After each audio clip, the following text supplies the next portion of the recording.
This video is sponsored by Card Kingdom. If you click on the link in the description below, it'll take you to their store and they'll know I sent you there.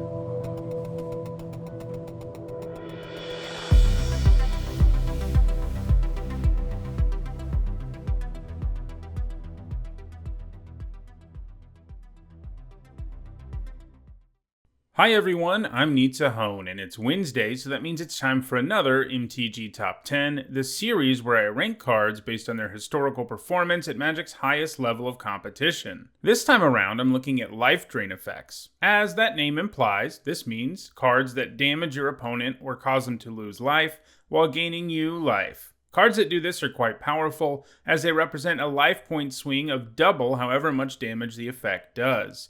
To be eligible for this list, a card had to be able to damage the opponent and gain you life at the same time. This means that removal spells that can only hit creatures and gain you life were not included. It isn't a life drain effect to me unless it, can drain your opponent's life. There are a few other things I excluded from this list, including Lightning Helix and its ilk. I think of that type of effect as a burn effect, not a life drain effect, and while it does pretty much the same thing as some cards on this list, it just didn't feel right for it to be included here. I also didn't include cards with lifelink, which sort of represent a life drain effect when they hit the opponent, but given that I've already done a video on lifelink, I didn't want to include it here. Alright, before we get started, here's a quick reminder on how I score cards in these videos. A top 8 at a Pro Tour, Players Tour, Mythic Invitational, Legacy Championship, or Vintage Championship is worth 2 points, and a Grand Prix or Magic Fest top 8 is worth 1 point. Alright, let's get to the list. At number 10, it is Zulaport Cutthroat, a creature that drains the opponent 1 life anytime one of your creatures dies. This effect was pretty useful in a standard format that provided several different ways to take advantage of the Cutthroat as a combo piece.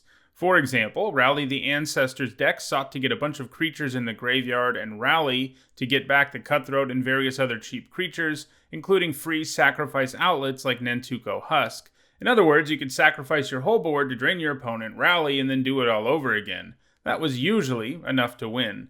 After Rally rotated, the Cutthroat found itself in a different creature-based combo deck that could use Brood Monitor and Eldrazi Displacer along with Zulaport Cutthroat to win on the spot.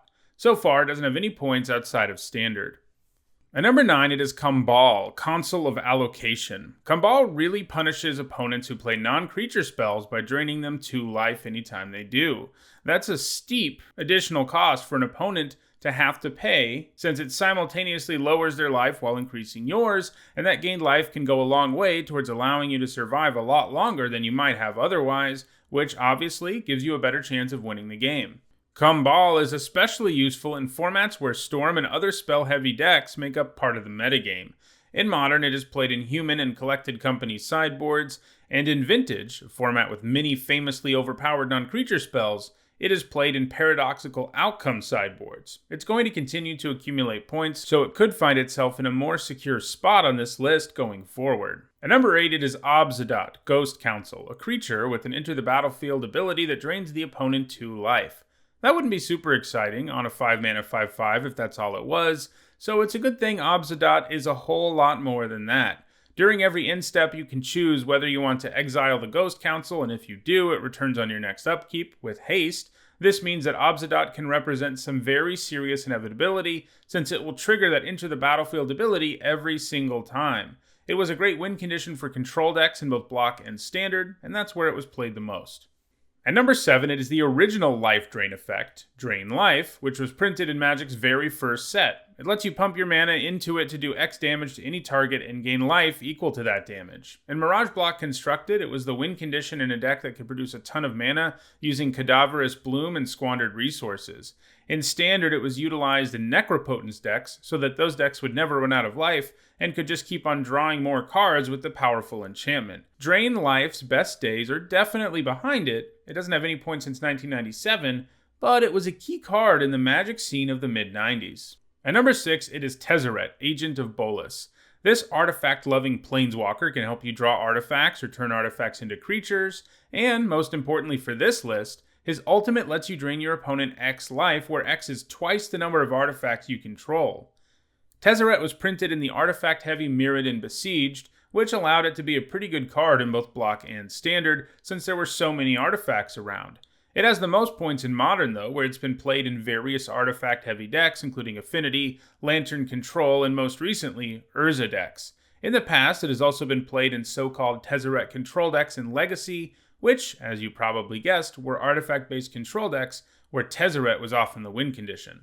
At number 5, it is Grey Merchant of Asphodel, who has an Enter the Battlefield ability that drains the opponent for amount equal to your Devotion to Black. That means even on an empty board he drains 2 life, but most of the time when you play him, he has a far bigger impact on the board than that. Devotion to Black decks were a huge force in Standard, and Grey Merchant was a huge part of that. Some versions of Devotion decks also ran Whip of Erebos, which was particularly nasty with the Grey Merchant because it could allow you to get that Enter the Battlefield ability triggered a second time, and most opponents have no hope of ever coming back after that.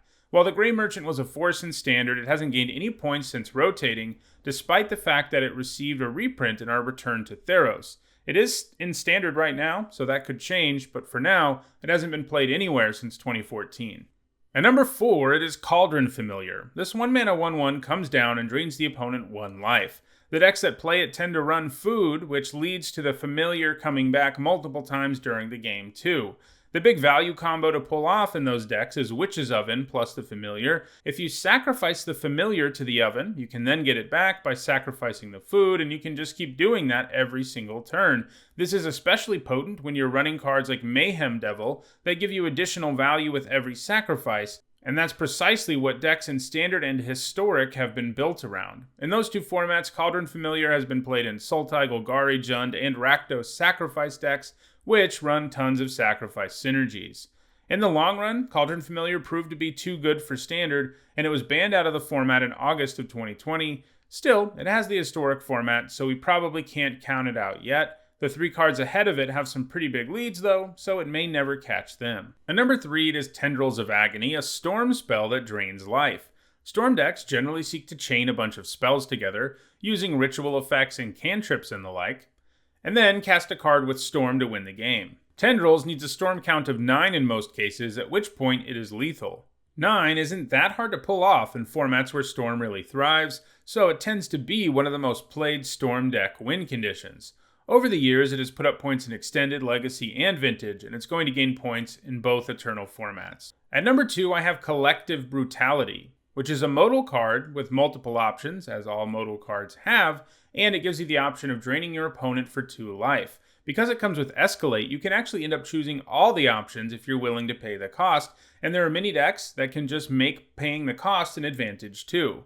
Throughout its existence, the decks that best take advantage of Collective Brutality are those that actually want to discard cards for various reasons. In those cases, this card can be particularly brutal because your opponent isn't really giving up resources in order to choose multiple options.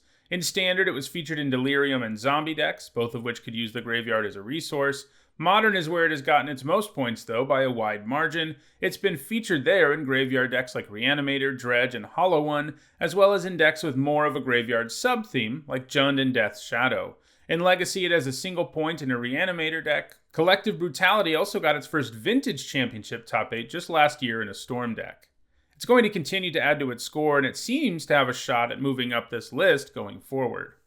And at number 1, it's Siege Rhino. A 4-mana 4/5 with Trample that drains 3 life is quite powerful, and that Enter the Battlefield ability means that, even if your opponent does manage to kill it right away, you're still going to get some decent value out of Siege Rhino, like creating a 6-point life swing. He isn't that easy to kill either, as his size puts him out of range of a lot of removal. All of that power has meant that Siege Rhino's success hasn't just been contained to Standard, where it utterly dominated the format in Abzan decks. It also helped make Abzan decks a thing in Modern, while also gaining points in other decks in the format like Junk and Birthing Pod. It also has 1 point in Pioneer, coming in a Niv Mizzet Reborn deck. Siege Rhino has a lead on Collective Brutality, but in the last year or so, Collective Brutality has actually gained more points, so it'll be interesting to see how things develop going forward. Well, those are the top 10 Life Drain cards. If you enjoyed this video, don't forget to like it and share it so that others can enjoy it too. If you want to make sure you catch future MTG top 10s, don't forget to subscribe and turn on notifications. And if you're looking for a bunch of content to binge watch, I would suggest my playlist with over 300 MTG top 10s, which you can see on the screen now. Thanks for watching.